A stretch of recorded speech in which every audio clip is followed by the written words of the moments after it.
ओम नमो भगवते वासुदेवाय नमः। जय श्री राधे कृष्ण। आज के वीडियो में आप श्रवण करेंगे आषाढ़ मास महात्म्य के अध्याय 12 की कथा। 11वें अध्याय में आपने सुना था कि नारद मुनि जी पार्वती के लक्षणों को बताते हुए गिरिराज से कहते हैं कि पार्वती का एक हाथ सदा उत्तान रहेगा, इसके चरण व्यभिचारी लक्षणों से युक्त होंगे, किंतु उनकी कांति बड़ी सुंदर होगी, यही इसका भविष्य फल है। नारद जी की ये बात सुनकर हिमवान भय से घबरा गए, उनका धैर्य जाता रहा। वे आंसू बहाते हुए गदगद कंठ से बोले कि हे मुने, मुझ पर अनुग्रह करके इस कन्या संबंधी दुख का निवारण कीजिए। देवऋषि, आपने कहा है कि इसके पति का जन्म ही नहीं हुआ। ये ऐसा दुर्भाग्य है जिसकी कहीं तुलना नहीं। ये अपार और दुस्सहनीय दुख है। हाथों और पैरों में जो रेखाएं बनी होती हैं, वे मनुष्य अथवा देव जाति के लोगों को शुभ और अशुभ फल की सूचना देने वाली हैं। सो आपने इसे लक्षणहीन बताया है। तो हे मुने, इस चिन्ह से भी मुझे कल्याण की आशा जान नहीं पड़ती। नारद जी बोले, गिरिराज, तुम तो अपार हर्ष के स्थान में दुख की बात कर रहे हो। अब मेरी ये बात सुनो। मैंने पहले जो कुछ कहा था वे रहस्यपूर्ण था। इस समय उसका स्पष्टीकरण करता हूँ, एकाग्रचित होकर श्रवण करो। हिमाचल, मैंने जो कहा था इस देवी के पति का जन्म नहीं हुआ है, सो ठीक ही है। इसके पति महादेव जी हैं। उनका वास्तव में जन्म ही नहीं हुआ, वे अजन्मा है। भूत, भविष्य और वर्तमान जगत की उत्पत्ति के कारण वे ही हैं। वो सबको शरण देने वाले एवं शासक, सनातन, कल्याणकारी और परमेश्वर हैं। ये ब्रह्मांड उन्हीं के संकल्प से उत्पन्न हुआ है। ब्रह्मा जी से लेकर स्थावर पर्यंत जो ये संसार है, वे जन्म, मृत्यु आदि के दुख से पीड़ित होकर निरंतर परिवर्तित होता रहता है। किंतु महादेव जी अचल और स्थिर है। वे जात नहीं जनक है, पुत्र नहीं पिता है। उन पर बुढ़ापे का आक्रमण नहीं होता। वे जगत के स्वामी और आदि व्याधि से रहित है। इसके सिवा जो मैंने तुम्हारी कन्या को लक्षणों से रहित बताया है, उस वाक्य का ठीक ठीक विचारपूर्ण तात्पर्य सुनो। शरीर के अवयवों में जो चिन्ह या रेखाएं होती हैं, वे सीमित आयु, धन और सौभाग्य को व्यक्त करने वाली होती हैं, परंतु जो अनंत और अप्रमेय है, उसके अमित सौभाग्य को सूचित करने वाला कोई चिन्ह या लक्षण शरीर में नहीं होता। महामते, इसी से मैंने बतलाया कि इसके शरीर में कोई लक्षण नहीं। इसके अतिरिक्त जो ये कहा गया है कि इसका एक हाथ सदा उत्तान रहेगा, उसका आशय ये है कि वर देने वाला हाथ उत्तान होता है। देवी का ये हाथ वर्द मुद्रा से युक्त होगा। ये देवता, असुर और मुनियों के समुदाय को वर देने वाली होंगी, तथा जो मैंने इसके चरणों को उत्तम कांति और व्यभिचारी लक्षणों से युक्त बताया है, उसकी व्याख्या भी मेरे मुंह से सुनो। गिरिश्रेष्ठ, इस कन्या के चरण कमल के समान अरुण रंग के हैं। इन पर नखों की उज्जवल कांति पड़ने से स्वच्छता, श्वेत कांति आ गई है। देवता और असुर जब इसे प्रणाम करेंगे, तब उनके किरीट में जड़ी हुई मणियों की कांति इसके चरणों में प्रतिबिंबित होगी। उस समय ये चरण अपना स्वाभाविक रंग छोड़कर विचित्र रंग के दिखाई देंगे। उनके इस परिवर्तन और विचित्रता को ही व्यभिचार कहा गया है। अतः तुम्हें कोई विपरीत अंश का नहीं करनी चाहिए। महीधर, ये जगत का भरण पोषण करने वाले वृषभ ध्वज महादेव जी की पत्नी है। ये संपूर्ण लोकों की जननी तथा भूतों को उत्पन्न करने वाली है। इसकी कांति परम पवित्र है। ये साक्षात शिवा है और तुम्हारे कुल को पवित्र करने के लिए ही इसने तुम्हारी पत्नी के गर्भ से जन्म लिया है। अतः जिस प्रकार ये शीघ्र ही पिनाकधारी भगवान शंकर का संयोग प्राप्त करे, उसी उपाय का तुम्हें विधि पूर्वक अनुष्ठान करना चाहिए। ऐसा करने से देवताओं का एक महान कार्य सिद्ध होगा। नारद जी के मुंह से ये सारी बातें सुनकर मेना के स्वामी गिरिराज हिमालय ने अपना नया जन्म हुआ माना। वे अत्यंत हर्ष में भरकर बोले, प्रभु, आपने घोर और दुस्तर नरक से मेरा उद्धार कर दिया। मुने, आप जैसे संतों का दर्शन निश्चय ही अमोघ फल देने वाला होता है। इसलिए इस कार्य में मेरी कन्या के विवाह के संबंध में आप समय समय पर योग्य आदेश देते रहें, जिससे ये कार्य निर्विघ्नता पूर्वक संपन्न हो सके। गिरिराज के ऐसा कहने पर नारद जी हर्ष में भरकर बोले, शैलराज, सारा कार्य सिद्ध ही समझो। ऐसा करने से ही देवताओं का भी कार्य होगा और इसी में तुम्हारा भी महान लाभ है। यो कहकर नारद जी देवलोक में जाकर इंद्र से मिले और बोले, देवराज, आपने मुझे जो कार्य सौंपा था उसे तो मैंने कर ही दिया, किंतु अब कामदेव के बाणों से सिद्ध होने योग्य कार्य उपस्थित हुआ है। कार्यदर्शी नारद मुनि के इस प्रकार कहने पर देवराज इंद्र ने आम की मंजरी को ही अस्त्र के रूप में प्रयोग करने वाले कामदेव का स्मरण किया। उसे सामने प्रकट हुआ देख इंद्र ने कहा, रति वल्लभ, तुम्हें बहुत उपदेश देने की क्या आवश्यकता है। तुम तो संकल्प से ही उत्पन्न हुए हो, इसलिए संपूर्ण प्राणियों के मन की बात जानते हो। स्वर्गवासियों का प्रिय कार्य करो। मनोभव गिरिराज कुमारी उमा के साथ भगवान शंकर का शीघ्र संयोग कराओ। इस मधुमास चैत्र को भी साथ लेते जाओ तथा अपनी पत्नी रति से भी सहायता लो। कामदेव बोला, हे देव, ये सामग्री मुनियों और दानवों के लिए तो बड़ी भयंकर है, किंतु इससे भगवान शंकर को वश में करना कठिन है। तो इंद्र ने कहा, रतिकांत, तुम्हारी शक्ति को मैं जानता हूँ। तुम्हारे द्वारा इस कार्य के सिद्ध होने में तनिक भी संदेह नहीं। इंद्र के ऐसा कहने पर कामदेव अपने सखा मधुमास को लेकर रति के साथ तुरंत ही हिमालय के शिखर पर गया।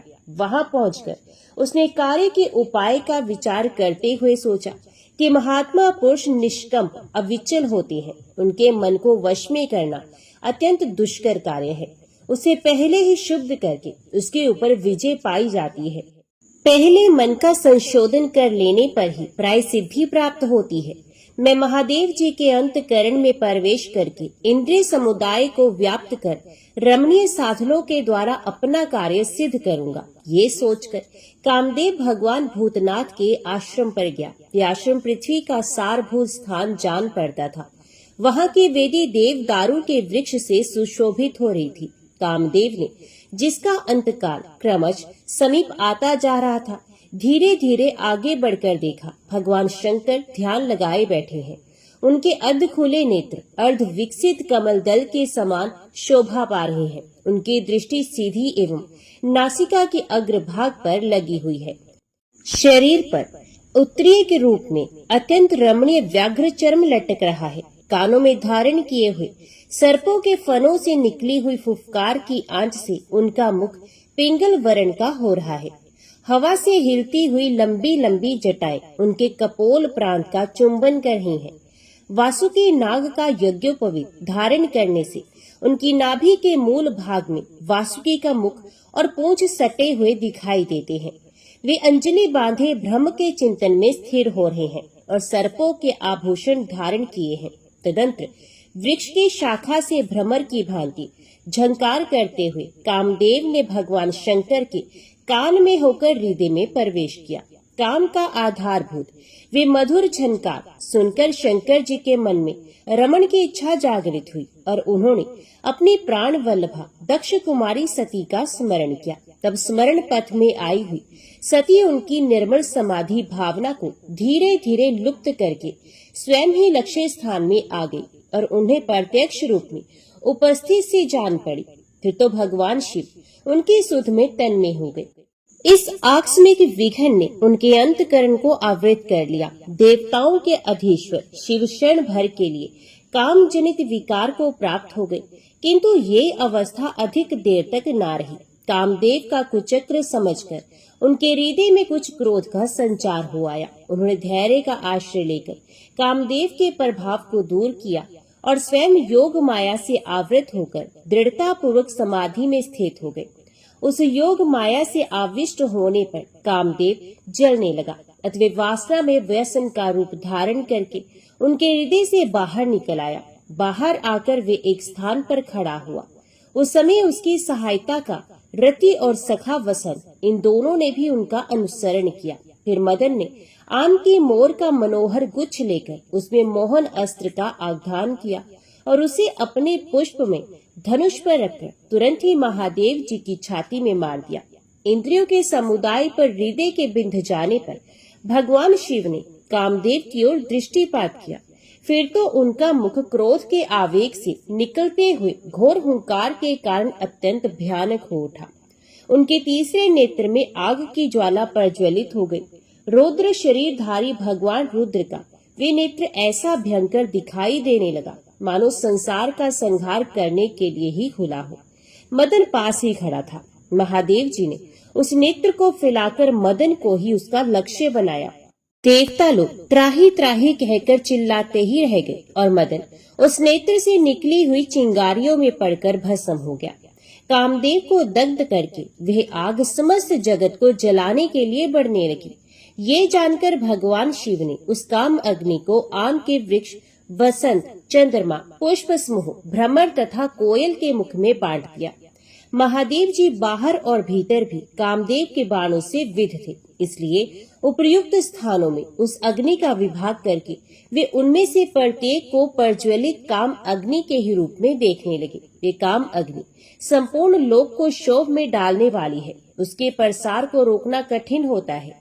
कामदेव को भगवान शिव के हुंकार की ज्वाला से भस्म हुआ देख रति उसके सखा वसंत के साथ जोर जोर से रोने लगी। फिर वे त्रिनेत्रधारी भगवान चंद्रशेखर की शरण में चली गई और धरती पर घुटने टेककर स्तुति करने लगी। रति बोली, जो सबके मन है, ये जगत जिनका स्वरूप है और जो अद्भुत मार्ग से चलने वाले हैं, उन कल्याण में शिव को नमस्कार है।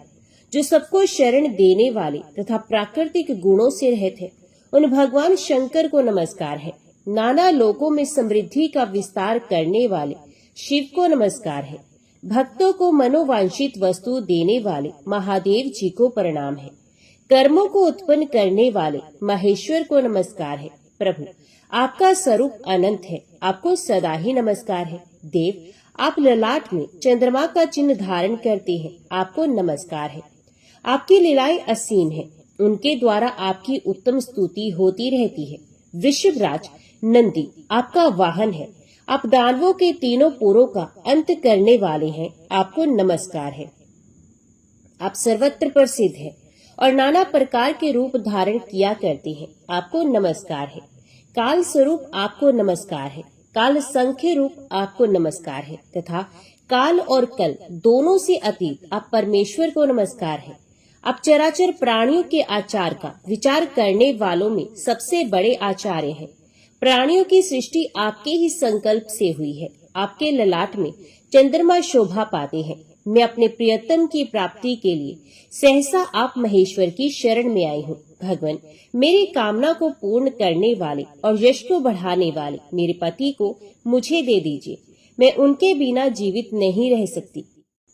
प्रिया के लिए प्रियतम ही नित्य सेव्य है, उससे बढ़कर संसार में दूसरा कौन है। आप सबके प्रभु, प्रभावशाली तथा प्रिय वस्तुओं की उत्पत्ति के कारण है। आप ही इस भुवन के स्वामी और रक्षक हैं। आप परम दयालु और भक्तों का भय दूर करने वाले हैं। कामदेव की पत्नी रति के इस प्रकार स्तुति करने पर मस्तक पर चंद्रमा का मुकुट धारण करने वाले भगवान शंकर उसकी ओर देखकर मधुर वाणी में बोले, सुंदरी, समय आने पर ये कामदेव शीघ्र ही उत्पन्न होगा। संसार में इसकी अनंग के नाम से प्रसिद्धि होगी। भगवान शिव के ऐसा कहने पर काम वल्लभा रति उनके चरणों में मस्तक झुकाकर हिमालय के दूसरे उपवन में चली गई। उधर नारद जी के कथन अनुसार हिमवान अपनी कन्या को वस्त्र आभूषणों से विभूषित करके उसकी 2 सखियों के साथ भगवान शंकर के समीप ले आ रहे थे। मार्ग में रति के मुख से मदन दहन का समाचार सुनकर उनके मन में कुछ भय हुआ। उन्होंने कन्या को लेकर अपनी पुरी में लौट जाने का विचार किया। ये देख संकोचशीला पार्वती ने अपनी सखियों के मुख से पिता को कहलवाया, तपस्या से अभिष्ट वस्तु की प्राप्ति होती है। तप करने वाले के लिए कुछ भी दुर्लभ नहीं है। संसार में तपस्या जैसे साधन के रहते लोग व्यर्थ ही दुर्भाग्य का भार ढोते रहते हैं। अतः अपनी अभिष्ट वस्तु को प्राप्त करने की इच्छा से मैं तपस्या ही करूंगी। ये सुनकर हिमवान ने कहा, बेटी उमा, ऐसा ना करो। तुम अभी चपल बालिका हो। तुम्हारा शरीर तपस्या का कष्ट सहन करने में समर्थ नहीं है। बाले, जो बात होने वाली होती है वे होकर ही रहती है, इसलिए तुम्हें तपस्या करने की कोई आवश्यकता नहीं है। अब घर को ही चलूंगा और वहीं इस कार्य की सिद्धि के लिए कोई उपाय सोचूंगा। पिता के ऐसा कहने पर जब पार्वती घर जाने को तैयार नहीं हुई तब हिमवान ने मन ही मन अपनी पुत्री के दृढ़ निश्चय की प्रशंसा की। इसी समय आकाश में दिव्य वाणी प्रकट हुई जो तीनों लोकों में सुनाई पड़ी। वे इस प्रकार थी, गिरिराज, तुमने उमा कहकर अपनी पुत्री को तपस्या करने से रोका है, इसलिए संसार में इसका नाम उमा होगा। ये मूर्तिमती सिद्धि है, अपनी अभिलषित वस्तु को अवश्य प्राप्त करेगी। ये आकाशवाणी सुनकर हिमवान ने पुत्री को तप करने की आज्ञा दे दी और स्वयं अपने भवन को चले गए। पार्वती अपनी दोनों सखियों के साथ हिमालय के उस प्रदेश में गई जहाँ देवताओं का भी पहुँचना कठिन था। वहाँ का शिखर परम पवित्र और नाना प्रकार की धातुओं से विभूषित था। सब ओर दिव्य पुष्प और लताएं फैली थी, वृक्षों पर भ्रमर गुंजार कर रहे थे। वहाँ पार्वती ने अपने वस्त्र और आभूषण उतारकर दिव्य वल्कल धारण कर लिए, कटी में कुशों की मेखला पहन ली। वे प्रतिदिन 3 बार स्नान करती और गुलाब के फूल चबाकर रह जाती। इस प्रकार उसने 100 वर्षों तक तपस्या की। तत्पश्चात 100 वर्षों तक हिमवान कुमारी प्रतिदिन एक पत्ता खाकर रही। तदंतर पुनः 100 वर्षों तक उसने आहार का सर्वथा परित्याग कर दिया। इस तरह वे तपस्या की निधि बन गई। उसके तप की आंच से समस्त प्राणी उद्गिन हो उठे। तब इंद्र ने सप्तऋषियों का स्मरण किया। वे सब बड़ी प्रसन्नता के साथ एक ही समय वहां उपस्थित हुए। इंद्र ने उनका स्वागत सत्कार किया। इसके बाद उन्होंने अपने बुलाए जाने का प्रयोजन पूछा। तब इंद्र ने कहा, महात्माओं, आप लोगों के आवाहन का प्रयोजन सुनिए। हिमालय पर पार्वती देवी घोर तपस्या कर रही हैं। आप लोग संसार के हित के लिए शीघ्रता पूर्वक वहां जाकर उन्हें अभिमत वस्तु की प्राप्ति का विश्वास दिला तपस्या बंद करा दीजिए। बहुत अच्छा। ऐसा कहकर सप्तऋषिगण उस सिद्ध सेवित शैल पर आए और पार्वती देवी से मधुर वाणी में बोले, बेटी, तुम किस उद्देश्य से यहाँ तप कर रही हो? पार्वती देवी ने मुनियों के गौरव का ध्यान रखकर आदर पूर्वक कहा, महात्माओं, आप लोग समस्त प्राणियों के मनोरथ को जानते हैं। प्राय सभी देहधारी ऐसी ही वस्तु की अभिलाषा करते हैं जो अत्यंत दुर्लभ होती है। मैं भगवान शंकर को पति रूप में प्राप्त करने का उद्योग कर रही हूँ। वे स्वभाव से ही दुराराध्य हैं। देवता और असुर भी जिनके स्वरूप को निश्चित रूप से नहीं जानते, जो पारमार्थिक क्रियाओं के एकमात्र आधार है। जिन वितराग महात्मा ने कामदेव को जलाकर भस्म कर डाला है, ऐसे महामहिम शिव को मेरी जैसी तुच्छ अबला किस प्रकार आराधना द्वारा प्रसन्न कर सकती है? पार्वती के यो कहने पर मुनियों ने उनके मन की दृढ़ता जानने के लिए कहा, बेटी, संसार में 2 तरह का सुख देखा जाता है। एक तो वे है जिसका शरीर से संबंध होता है, और दूसरा वह जो मन को शांति एवं आनंद प्रदान करने वाला होता है। यदि तुम अपने शरीर के लिए नित्य सुख की इच्छा करती हो, तो तुम्हें घृणित वेश में रहने वाले भूत प्रेतों के संगी महादेव से वे सुख कैसे मिल सकता है? वे फुफकारते हुए भयंकर भुजंगों को आभूषण रूप में धारण करते हैं, शमशान भूमि में रहते हैं और रौद्र रूपधारी परमथगण सदा उनके साथ लगे रहते हैं। उनसे तो लक्ष्मीपति भगवान श्री विष्णु कहीं अच्छे हैं। वे इस जगत के पालक हैं। उनके स्वरूप का कहीं और छोर भी नहीं है, तथा वे यज्ञ भोगी देवताओं के स्वामी हैं। तुम उन्हें पाने की इच्छा क्यों नहीं करती? अथवा दूसरे किसी देवता को पाने से भी तुम्हें मानसिक सुख की प्राप्ति हो सकती है। जिस वर को तुम चाहती हो उसके पाने में ही बहुत क्लेश है। यदि कदाचित प्राप्त भी हो गया तो वे निष्फल वृक्ष के समान है, उससे तुम्हें सुख नहीं मिल सकता। उन श्रेष्ठ मुनियों के ऐसा कहने पर देवी पार्वती कुपित हो गई। उनके होंठ फड़कने लगे और वे क्रोध से लाल आंखें करके बोली, महर्षियों, दुराग्रही के लिए कौन सी नीति है? जिनकी समझ उल्टी है उन्हें आज तक किसने राह पर लगाया है? मुझे भी ऐसी ही जानिए। अतः मेरे विषय में अधिक विचार करने की आवश्यकता नहीं है। आप सब लोग प्रजापति के समान हैं, सब कुछ देखने और समझने वाले हैं। फिर भी ये निश्चय है कि आप उन जगत प्रभु सनातन देव भगवान शंकर को नहीं जानते। वे अजन्मा ईश्वर और अव्यक्त हैं। उनकी महिमा का माप तोल नहीं है।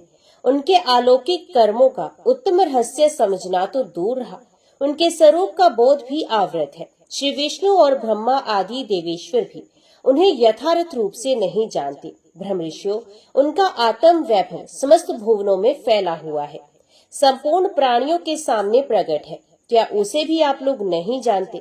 बताइए तो, ये आकाश किसका स्वरूप है? ये अग्नि, ये वायु किसकी मूर्ति है? पृथ्वी और जल किसके विग्रह हैं? तथा ये चंद्रमा और सूर्य किसके नेत्र हैं? पार्वती देवी की बात सुनकर सप्तऋषिगण वहां से उस स्थान पर गए जहां भगवान शिव विराजमान थे। उन्होंने भक्ति पूर्वक नमस्कार करके भगवान से कहा, स्वर्ग के अधीश्वर महादेव, आप दयालु देवता है। गिरिराज हिमालय की पुत्री आपके लिए तपस्या कर रही है। हम लोग उसका मनोरथ जानकर आपके पास आए हैं। आप योग माया, महिमा और गुणों के आश्रय हैं। आपको अपने निर्मल ऐश्वर्य पर गर्व नहीं है। शरीरधारियों में हम लोग अधिक पुण्यवान हैं कि जो कि ऐसी महिमाशाली आपका दर्शन कर रहे हैं। ऋषियों के रमणीय एवं हितकर वचन सुनकर वागीश्वरों में श्रेष्ठ भगवान शंकर मुस्कुराते हुए बोले, मुनिवरों, मैं जानता हूँ लोक रक्षा की दृष्टि से वास्तव में ये कार्य बहुत उत्तम है, किंतु इस विषय में मुझे हिमवान पर्वत से ही आशंका है। शायद वे मेरे साथ अपनी कन्या के विवाह की बात स्वीकार न करें। इसमें संदेह नहीं कि जो लोग कार्य सिद्धि के लिए उदित होते हैं वे सभी उत्कंठित रहा करते हैं। उत्कंठा होने पर बड़े बड़े महात्माओं के चित्त में भी उतावली पड़ जाती है। तथापि विशिष्ट व्यक्तियों को लोक मर्यादा का अनुसरण करना ही चाहिए, क्योंकि इससे धर्म की वृद्धि होती है और परवर्ती लोगों के लिए भी आदर्श उपस्थित होता है। भगवान के ऐसा कहने पर सप्तऋषिगण तुरंत हिमालय के भवन में गए। वहां हिमवान ने बड़े आदर के साथ उनका पूजन किया। उससे प्रसन्न होकर वे मुनि श्रेष्ठ उतावली के कारण संक्षेप से बोले, गिरिराज, तुम्हारी पुत्री के लिए साक्षात पिनाकधारी भगवान शंकर तुमसे याचना करते हैं। अतः तुम अपनी पुत्री भगवान श्री शंकर को समर्पित करके अपने को पावन बनाओ। ये देवताओं का कार्य है। जगत का उद्धार करने के लिए ही ये उद्योग किया जा रहा है। उनके ऐसा कहने पर हिमवान आनंद विभोर हो गए। तब वे हिमवान को साथ ले पार्वती के आश्रम पर गए।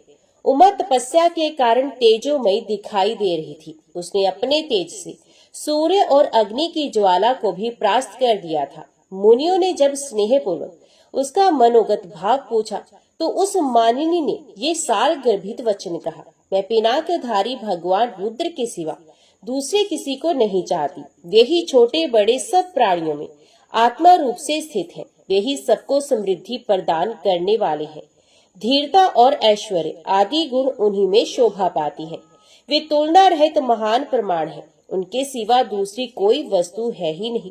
ये सारा जगत उन्हीं से उत्पन्न होता है, जिनका ऐश्वर्य आदि अंत से रहत है। उन्हीं भगवान शंकर की मैं शरण में आई हूँ। देवी पार्वती के ये वचन सुनकर वे मुनि श्रेष्ठ बहुत प्रसन्न हुए। उनके नेत्रों में आनंद के आंसू उमड़ आए और उन्होंने तपस्विनी गिरजा की प्रशंसा करते हुए मधुर वाणी में कहा, अहो, बड़ी अद्भुत बात है बेटी, तुम निर्मल ज्ञान की मूर्ति सी जान पड़ती हो और श्री शंकर जी में दृढ़ अनुराग रखने के कारण हमारे अंतकरण को अत्यंत प्रसन्न कर ही हो। हम भगवान शिव के अद्भुत ऐश्वर्य को जानते हैं। केवल तुम्हारे निश्चय की दृढ़ता जानने के लिए यहाँ आए थे। अब तुम्हारी ये कामना शीघ्र ही पूरी होगी। अपने इस मनोहर रूप को तपस्या के आग में ना जलाओ। कल प्रातःकाल भगवान शंकर स्वयं आकर तुम्हारा पानी ग्रहण करेंगे। हम लोग पहले आकर तुम्हारे पिताजी से भी प्रार्थना कर चुके हैं। अब तुम अपने पिता के साथ घर जाओ, हम भी अपने आश्रम को जाते हैं। उनके इस प्रकार कहने पर पार्वती ये सोचकर कि तपस्या का यथार्थ फल प्राप्त हो गया, तुरंत ही पिता के शोभा संपन्न दिव्य भवन में चली गई। वहां जाने पर गिरिजा के हृदय में भगवान शंकर के दर्शन की प्रबल उत्कंठा जागृत हुई। अतः उसे वह रात 1000 वर्षों के समान जान पड़ी। तदंतर ब्रह्म मुहूर्त में उठकर सखियों ने पार्वती का मांगलिक कार्य करना आरंभ किया। क्रमश नाना प्रकार के मंगल विधान यथार्थ रूप से संपन्न किए गए। सब प्रकार की कामनाएं पूर्ण करने वाली ऋतुएं मूर्तिमान होकर गिरिराज हिमालय की उपासना करने लगी। सुखदायिनी वायु झाड़ने बुहारने के काम में लगी थी। चिंतामणि आदि रत्न, तरह तरह की लताएं तथा कल्पतरु आदि बड़े बड़े वृक्ष भी वहां सब और उपस्थित थे। दिव्य औषधियों के साथ साधारण औषधियां भी दिव्य देह धारण करके सेवा में संलग्न थी। रस और धातुएं भी वह दास दासी का काम करती थी। नदियां, समुद्र तथा स्थावर जंगम सभी प्राणी मूर्तिमान होकर हिमवान की महिमा बढ़ा रहे थे। दूसरी ओर निर्मल शरीर वाले देवता, मुनि, नाग, यक्ष, गंधर्व और किन्नरगण श्री शंकर जी के श्रृंगार की सारी सामग्री सजाए गंधमादन पर्वत पर उपस्थित हुए। ब्रह्मा जी ने शंकर जी के जटाजूट में चंद्रमा की कला सजाई। भगवान श्री विष्णु रत्न के बने कर्ण भूषण, उज्ज्वल कंठहार और भुजंगमय आभूषण लेकर आए श्री शंकर जी के सामने। अन्य देवताओं ने मन के समान वेग वाले शिव वाहन नंदी को भी विभूषित किया। भांति भांति की श्रृंगार सामग्रियों से श्री शंकर जी को सुसज्जित करके उन्हें सुंदर आभूषण पहनाकर भी देवताओं की व्यग्रता अभी दूर नहीं हुई। वे शीघ्र से शीघ्र वैवाहिक कार्य संपन्न कराना चाहते थे। देवी पृथ्वी भी सर्वथा व्यग्र थी। वे मनोरम रूप धारण करके उपस्थित हुई और नूतन तथा सुंदर रस औषधियों प्रदान करने लगी। साक्षात वरुण रत्न आभूषण तथा भांति भांति के रत्नों के बने हुए विचित्र विचित्र पुष्प लेकर उपस्थित हुए। समस्त देहधारियों के भीतर रहकर सब कुछ जानने वाले अग्निदेव भी परम पवित्र सोने के दिव्य आभूषण लेकर विनीत भाव से सामने आए। वायु सुगंध बिखेरती हुई मंद मंद गति से प्रवाहित होने लगी, जिससे उसका स्पर्श भगवान शंकर को सुखद प्रतीत हो। वज्र से सुसज्जित देवराज इंद्र ने बड़ी प्रसन्नता के साथ अपने हाथों में भगवान शिव का छत्र ग्रहण किया। ये छत्र अपने उज्जवल प्रकाश से चंद्रमा की किरण वलियों का उपहास कर रहा था। गंधर्व और किन्नर अत्यंत मधुर वाजों की ध्वनि करते हुए गान करने लगे। मुहूर्त और ऋतुएं मूर्तिमान होकर गान और नृत्य करने लगी। भगवान शंकर हिमवान के नगर में पहुंचे। उनके चंचल प्रमथगण हिमालय का आलोडन करते हुए वहां स्थित हुए। तत्पश्चात विश्व विधाता ब्रह्मा जी तथा भगवान शंकर विवाह मंडप में विराजमान हुए। शिव ने अपनी पत्नी उमा के साथ शास्त्रोक्त रीति से वैवाहिक कार्य संपन्न किया। गिरिराज ने उन्हें अर्घ्य दिया और देवताओं ने विनोद के द्वारा उन्हें प्रसन्न किया। शिव ने पत्नी के साथ वे रात्रि वहीं व्यतीत की। सवेरे देवताओं के स्तवन करने पर वे उठे और गिरिराज से विदा ले वायु के समान वेगशाली नंदी पर सवार हो पत्नी सहित मंदराचल को चले गए। उमा के साथ भगवान नील लोहित के चले जाने पर हिमवान का मन कुछ उदास हो गया। क्यों न हो, कन्या की विदाई हो जाने पर भला किस पिता का हृदय व्याकुल नहीं होता। तदंतर भगवान शंकर पार्वती देवी के साथ नगर के रमणीय उद्यानों तथा एकांत वनों में विहार करने लगे। देवी के प्रति उनके हृदय में बड़ा अनुराग था। एक समय की बात है, गिरजा ने सुगंधित तेल और चूर्ण से अपने शरीर में उपटन लगाया और उससे जो मैल गिरा उसे हाथ में उठाकर उन्होंने एक पुरुष की आकृति बनाई, जिसका मुंह हाथी के समान था। फिर खेल करते हुए भगवती शिवा ने उसे गंगा जी के जल में डाल दिया। गंगा जी पार्वती को अपनी सखी मानती थी। उनके जल में पड़ते ही वे पुरुष बढ़कर विशालकाय हो गया। पार्वती देवी ने उसे पुत्र कहकर पुकारा। फिर गंगा जी ने भी पुत्र कहकर संबोधित किया। देवताओं ने गांगे कहकर सम्मानित किया। इस प्रकार गजानन देवताओं के द्वारा पूजित हुए। ब्रह्मा जी ने उन्हें गणों का आधिपत्य प्रदान किया। तत्पश्चात परम सुंदरी शिवा देवी ने खेल में ही एक वृक्ष बनाया। उसे अशोक का मनोहर अंकुर फूट निकला। सुंदर मुख वाली पार्वती ने उसका मंगल संस्कार किया। तब इंद्र के पुरोहित बृहस्पति आदि ब्राह्मणों, देवताओं तथा मुनियों ने कहा, देवी बताइए, वृक्षों के पौधे लगाने से क्या फल होगा।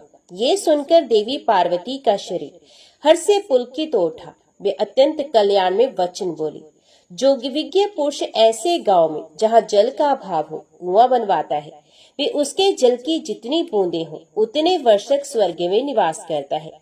10 कुओं के समान एक बावली, 10 बावलियों के समान एक सरोवर, 10 सरोवरों के समान एक कन्या और 10 कन्याओं के समान एक वृक्ष लगाने का फल होता है। ये शुभ मर्यादा नियत है। ये लोक को उन्नति के पथ पर ले जाने वाली है। माता पार्वती देवी के यो कहने पर बृहस्पति आदि ब्राह्मण उन्हें प्रणाम करके अपने अपने निवास स्थान को चले गए।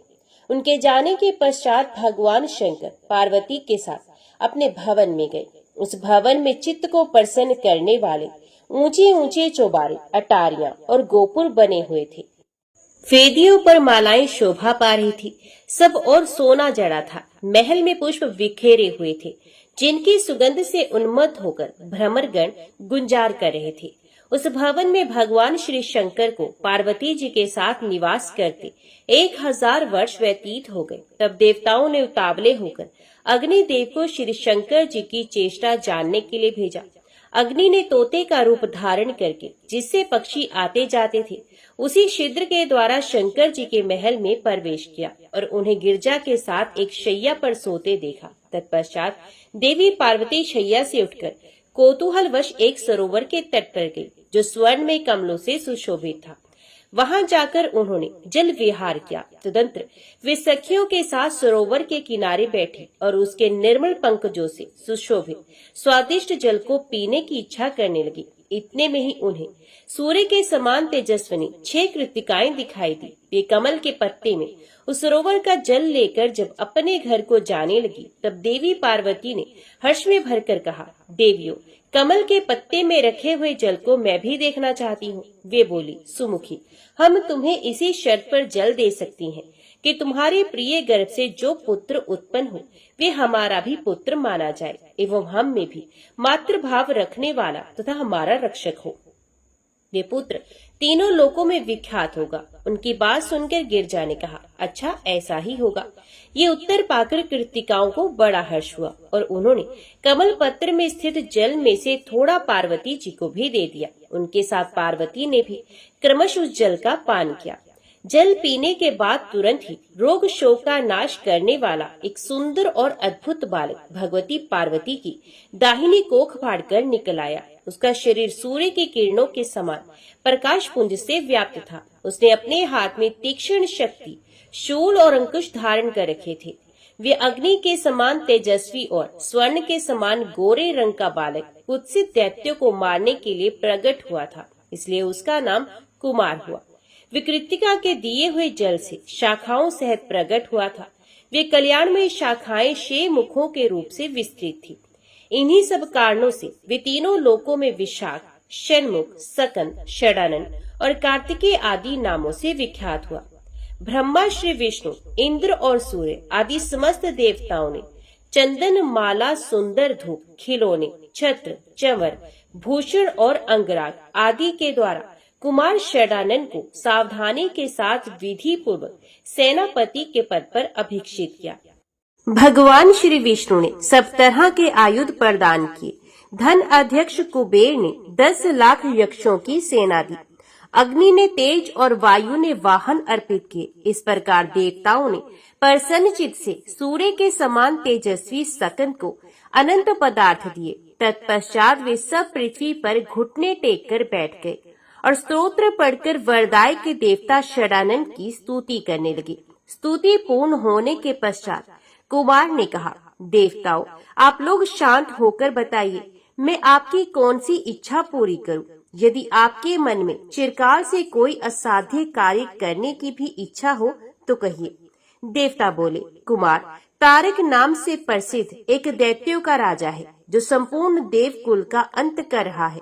वे बलवान, अजय, तीखे स्वभाव वाला, दुराचारी और अत्यंत क्रोधी है, सबका नाश करने वाला और दुर्दमनीय है। अतः आप उस दैत्य का वध कीजिए। यही एक कार्य शेष रह गया है जो हम लोगों को बहुत ही भयभीत कर रहा है।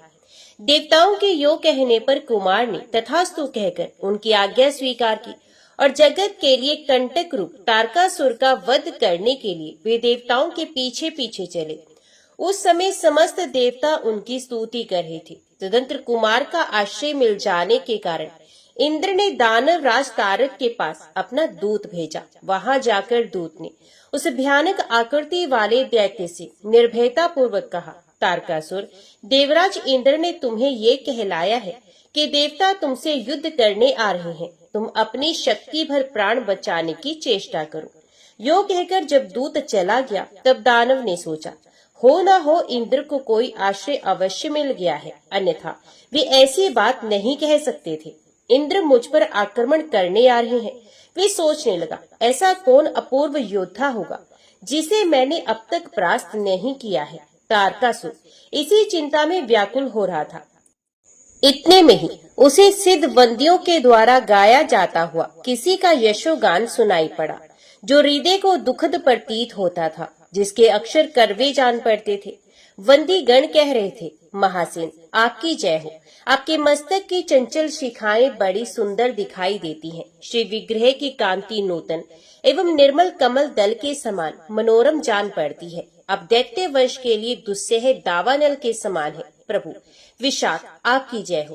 तीनों लोगों के शोक को शमन करने वाले 7 दिन की अवस्था के बालक आपकी जय हो। संपूर्ण विश्व की रक्षा का भार वहन करने वाले दैत्य विनाशक सकंद आपकी जय हो। देववंदियों द्वारा उच्चारित ये विजय घोष सुनकर तारकासुर को ब्रह्मा जी के वचन का स्मरण हो आया। बालक के हाथ से वध होने की बात याद करके वे धर्म विध्वंसी दैत्य शोकाकुल हृदय से अपने महल के बाहर निकला। उस समय बहुत से वीर उसके पीछे पीछे चल रहे थे। काल नेमी आदि दैत्य भी थर्रा उठे। उनका हृदय भयभीत हो गया। वे अपनी अपनी सेना में खड़े होकर व्यग्रता के कारण चकित हो रहे थे। तारकासुर ने कुमार को सामने देखकर कहा, बालक तू क्यों युद्ध करना चाहता है? जा गेंद लेकर खेल। तेरे ऊपर जो ये महान युद्ध की विभीषिका लादी गई है, ये तेरे साथ बड़ा अन्याय किया गया है। तू अभी नीरा बच्चा है, इसलिए तेरी बुद्धि इतनी अल्प समझ रखने वाली है। तो कुमार बोले, तारक सुनो, यहाँ अधिक बुद्धि लेकर शास्त्रार्थ नहीं करना है। भयंकर संग्राम में शस्त्रों के द्वारा ही अर्थ की सिद्धि होती है, बुद्धि के द्वारा नहीं। तुम मुझे शिशु समझकर मेरी अवहेलना न करो। सांप का नन्हा सा बच्चा भी मौत का कष्ट देने वाला होता है। प्रभात काल के बाल सूर्य की ओर देखना भी कठिन होता है। इसी प्रकार मैं बालक होने पर भी दुर्जय हूँ, मुझे परास्त करना कठिन है। दैत्य क्या थोड़े अक्षरों वाले मंत्र में अद्भुत शक्ति नहीं देखी जाती? कुमार की ये बात समाप्त होते ही दैत्य ने उनके ऊपर मुदगर का प्रहार किया, परंतु उन्होंने अमोघ तेज वाले चक्र के द्वारा उस भयंकर अस्त्र को नष्ट कर दिया। तब दैत्यराज ने लोहे का बिंदीपाल चलाया, किंतु कार्तिकेय ने उसको अपने हाथ से पकड़ लिया। इसके बाद उन्होंने भी दैत्य को लक्ष्य करके भयानक आवाज करने वाली गदा चलाई। उसकी चोट खाकर वे पर्वताकार दैत्य तिलमिला उठा। अब उसे विश्वास हो गया कि ये बालक दुस्सह एवं दुर्जय वीर है। उसने बुद्धि से सोचा, अब निस्संदेह मेरा काल आ पहुंचा है, उसे कंपित होते देख काल नेमी आदि सभी दैत्यपति संग्राम में कठोरता धारण करने वाले कुमार को मारने लगे, परंतु महातेजस्वी कार्तिकेय को उनके प्रहार और विभीषिकाएं छू भी ना सकी। उन्होंने दानव सेना को अस्त्र शस्त्रों से विदीर्ण करना आरंभ किया। उनके अस्त्रों का कोई निवारण नहीं हो पाता था। उनकी मार खाकर काल नेमी आदि देव शत्रु युद्ध से विमुख होकर भाग चले। इस प्रकार जब दैत्यगण आहत होकर चारों ओर भाग गए और किन्नरगण विजय गीत गाने लगे, उसमें अपना उपहास जानकर तारकासुर क्रोध से अचेत सा हो गया। उसने तपाए हुए सोने की कांति से सुशोभित गदा लेकर कुमार पर प्रहार किया और विचित्र बाणों से मारकर उनके वाहन मयूर को युद्ध से भगा दिया। अपने वाहन को रक्त बहाते हुए भागते देख कार्तिकेय ने स्वर्ण भूषित निर्मल शक्ति हाथ में ली और दानवराज तारक से कहा, खोटी बुद्धि वाले दैत्य, खड़ा रहे खड़ा रहे। जीते जी संसार को भर आंख देख ले। अब मैं अपनी शक्ति के द्वारा तेरे प्राण ले रहा हूँ, तू अपने कुकर्मों को याद कर। यूं कहकर कुमार ने दैत्य के ऊपर शक्ति का प्रहार किया। कुमार की भुजा से छूटी हुई वे शक्ति केयूर की खनखनाहट के साथ चली और दैत्य की छाती में, जो वज्र तथा गिरिराज के समान कठोर थी, जा लगी। उसने तारकासुर के हृदय को चीर डाला और वे दैत्य निष्प्राण होकर परले कालीन पर्वत के समान धरती पर गिर पड़ा। दानवों के धुरंधर वीर दैत्यराज तारक के मारे जाने पर सबका दुख दूर हो गया। देवता लोग कार्तिकेय जी की स्तुति करते हुए क्रीड़ा में मगन हो गए। उनके मुख पर मुस्कान छा गई। वे अपनी मानसिक चिंता का परित्याग करके हर्षपूर्वक अपने अपने लोक में चले गए। सबने कार्तिकेय जी को वरदान दिए। देवता बोले, जो परम बुद्धिमान मनुष्य कार्तिकेय जी से संबंध रखने वाली इस कथा को पढ़ेगा अथवा सुनेगा अथवा सुनाएगा वे यशस्वी होगा, उसकी आयु बढ़ेगी, वे सौभाग्यशाली, श्री संपन्न, कांतिमान, सुंदर, समस्त प्राणियों में निर्भय तथा सब दुखों से मुक्त होगा। ओम नमो भगवते वासुदेवाय नमः। जय श्री राधे कृष्ण।